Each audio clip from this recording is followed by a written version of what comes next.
India में सबसे ज्यादा तेजी से क्या बढ़ रहा है? सेंसेक्स, टेक्नोलॉजी, जीडीपी या फिर एआई? अब तो समिट भी करवा दिया है मोदी जी ने।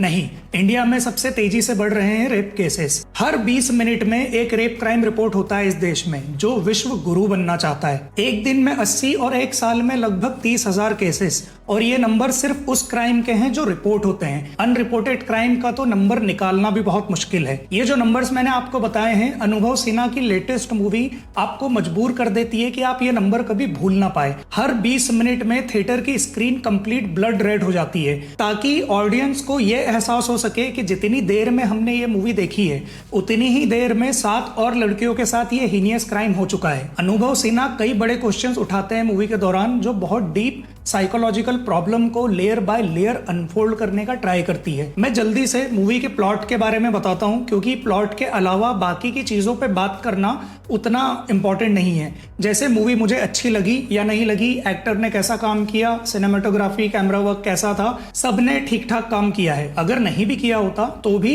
इस मूवी का सब्जेक्ट चेंज नहीं होता, जिस पे बात होना बहुत ज्यादा जरूरी है। मैं उन इंपॉर्टेंट क्वेश्चंस पे बात करना चाहता हूं जो ये मूवी रेस करने का ट्राई करती है, पर शायद सक्सेसफुल नहीं हो पाएगी। क्यों? इसका रीजन आप वीडियो के एंड तक समझ जाओगे। फिल्म ओपन होती है एक लॉन्ग ट्रैकिंग शॉट से। एक गैंग रेप विक्टिम परिमा रेलवे ट्रैक पर पड़ी हुई मिलती है। शरीर पर आधे कपड़े नहीं है, बहुत बुरी तरह से उसको मारा गया है, वो ठीक से सांस भी नहीं ले पा रही है। इतना देखकर आप लोगों का मन और दिमाग दोनों गुस्से से भर जाएगा। पर अनुभव सिन्हा होल्ड बैक नहीं करते और हमें अगले 15 मिनट में ये दिखाते हैं कि परिमा इस कंडीशन तक कैसे पहुंची। तब आप एक्चुअल में ट्रिगर होते हैं। इसके बाद जो होता है वो रियलिटी दिखाने की कोशिश करता है, एक ऐसे ऑलरेडी एस्टैब्लिश्ड सिस्टम की जिसके रूल्स एंड रेगुलेशन क्राइम करने वाले को ज्यादा फेवर करते हैं या फिर जिसके साथ क्राइम हुआ है उसे।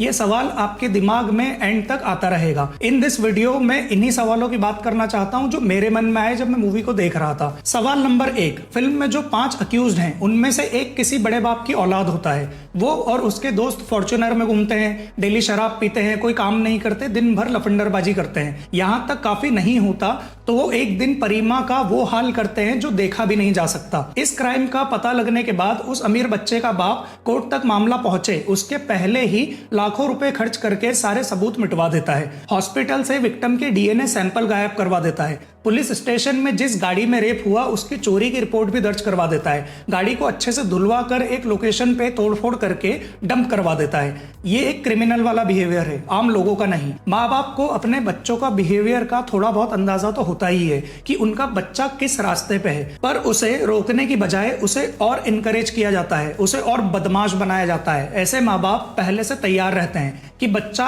कितना भी बड़ा क्राइम कर दे उसे हम बचा लेंगे।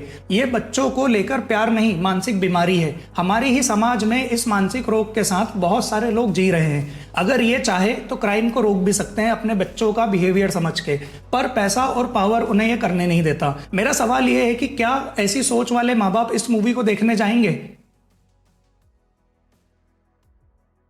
सवाल नंबर 2, क्राइम होने के बाद जब कोर्ट तक ये केस पहुंचता है तब तक पैसे एंड पावर का यूज करके बहुत सारे सबूतों को बदल दिया जाता है अपने अपने कन्वीनियंस के हिसाब से। और क्योंकि भारतीय न्याय संहिता के रूल्स तो 75 साल पहले ही लिख दिए थे, समय के साथ दुनिया तो बदल रही है पर वो रूल्स अभी भी वही है जो विक्टिम को कम और अक्यूज्ड को ज्यादा फेवर करते हैं। आई एम नॉट सेइंग कि रूल्स में अमेंडमेंट नहीं हुए हैं। हर बड़े क्राइम के बाद जनता का मुंह बंद करने के लिए कुछ ना कुछ चेंजेस तो करते हैं, पर उसका नतीजा जस्टिस नहीं होता। जब जज के पास सबूत नहीं आते तो विक्टिम के ऊपर जिम्मेदारी थोप दी जाती है उसके साथ हुए क्राइम को अब उसे खुद ही साबित करने की। आई मीन जज एंड लॉयर तो नहीं होते हैं क्राइम लोकेशन पर, बट तुम्हारे पास फॉरेंसिक रिपोर्ट तो आती है ना कि कितना ब्रूटली उसको 5 लोगों ने मिलकर मारा है। इस ट्रॉमा के बाद अब उसे अपने होशो आवाज में रहकर 5 को आइडेंटिफाई करना पड़ता है। अगर नहीं कर पाई तो केस खत्म। फिर जज भी नियमों में बंधा हुआ है, सबूत ना होने पर जो नियम ऑलरेडी है उसके हिसाब से फैसला सुना देता है। तो मेरा सवाल यह है कि क्या इस फिल्म को जुडिशरी के लोग देखने जाएंगे? पूरे देश के जजेस and lawyers of supreme court, high court, session court, district court,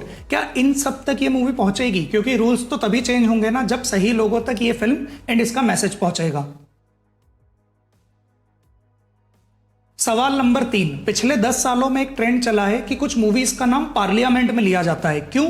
उस मूवी के सब्जेक्ट को अप्रिशिएट करने के लिए, ये बताने के लिए कि देश को उस सब्जेक्ट के बारे में बात करने की नीड है। मैं उन मूवीज का नाम नहीं लूंगा और ज्यादा पॉलिटिक्स की भी बात नहीं करूंगा। मेरा सवाल यह है कि क्या देश के हर एक पॉलिटिशियन तक ये मूवी पहुंचेगी जिसकी कॉन्स्टिट्यूंसी में ये क्राइम कभी ना कभी हुआ होगा? क्या इस मूवी की बात विधानसभा, लोकसभा एंड राज्यसभा में होगी? क्या ये एक अर्जेंट कन्वर्सेशन है? क्योंकि सिस्टम में बदलाव तो तभी होगा ना जब बात वहां पे होगी।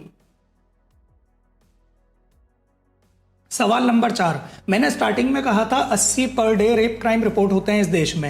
रिपोर्ट कहां होते हैं? पुलिस स्टेशन में। 95% केसेस तो कोर्ट ट्रायल तक भी नहीं पहुंचते, कुछ का बाहर सेटलमेंट हो जाता है और कुछ केसेस में तो पैसा और पावर दोनों ना होने के कारण विक्टिम को इस बात को भूलने के लिए मजबूर होना पड़ता है। कुछ केसेस में तो विक्टिम और अक्यूज्ड की शादी करवा दी जाती है दो परिवारों के आपसी समझौते में। कैन यू इमेजिन, जिस इंसान ने रेप किया है अब वो उस लड़की का पति है।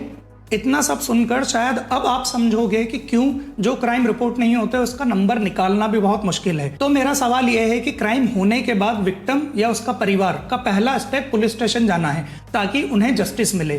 क्या देश के ज्यादा से ज्यादा पुलिस वाले ये मूवी देखने जाएंगे? सवाल नंबर 5, आजकल सोशल मीडिया पे कोई रेगुलेशन नहीं है, जिसका जो मन चाहे वो बोल सकता है। जैसे मैं अपनी बात रख रहा हूं, मूवी का एक डायलॉग इस बात को दिखाने की कोशिश भी करता है कि बच्चे कैसे इन प्लेटफॉर्म्स को यूज कर रहे हैं। परिमा का 9th क्लास का स्टूडेंट अपने क्लास के व्हाट्सएप ग्रुप में कहता है, जब रेप हो रहा था तो मुझे इन्वाइट क्यों नहीं किया। किसी का रेप हुआ है, किसी का मर्डर हुआ है, ऑलमोस्ट हर इंसिडेंट पे एक तबका जोक्स क्रिएट करने एंड मीम्स बनाने में बिजी है। किस लिए? कूल बनने के लिए। इंटरनेट पर आधी जनता जज बनकर बैठी है, सेंसिटिविटी ऑलमोस्ट खत्म हो गई है सोसाइटी से। तो मेरा सवाल यह है कि क्या ये सब जो सोशल मीडिया पे इतने एक्टिव रहते हैं, चाहे वो विक्टिम के सपोर्ट में रहते हों, चाहे वो उसके तौर तरीके के अगेंस्ट में हो, या फिर क्राइम में पार्टिसिपेट ना करने का मौका मिस होने के बाद रिग्रेट करने वाले लोग, क्या ये लोग इस मूवी को देखने जाएंगे या फिर बस 2 दिन के ट्रेंड के बाद भूल जाएंगे? सवाल नंबर 6, मेरा आखिरी सवाल अनुभव सिन्हा से है।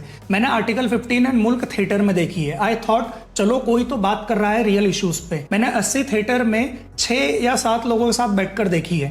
इतने लोग इनफ नहीं है इस मैसेज को स्प्रेड करने के लिए। ये प्रॉब्लम ऑलरेडी बहुत कॉम्प्लिकेटेड एंड लेयर्ड है। अनुभव सिन्हा की टारगेट ऑडियंस क्या है? अगर आपने मूवी चेंज लाने के लिए बनाई है तो उसकी ऑडियंस मैं या मेरे साथ जिन लोगों ने ये मूवी देखी है वो तो नहीं हो सकती। क्या आपने जिस सिस्टम एंड सोसाइटी को दिखाने के लिए ये मूवी बनाई है उन लोगों तक ये मूवी पहुंच पाएगी? So this was my review for 80। I believe इस सब्जेक्ट पे बात होना बहुत जरूरी है। आप लोग जब इस मूवी को देख लो तब मुझे कमेंट करके बताना आपके मन में क्या सवाल आए जब आप इस मूवी को देख रहे थे। I am Akash and this is fiction is real. मैं मिलता हूं आपसे अगले वीडियो में।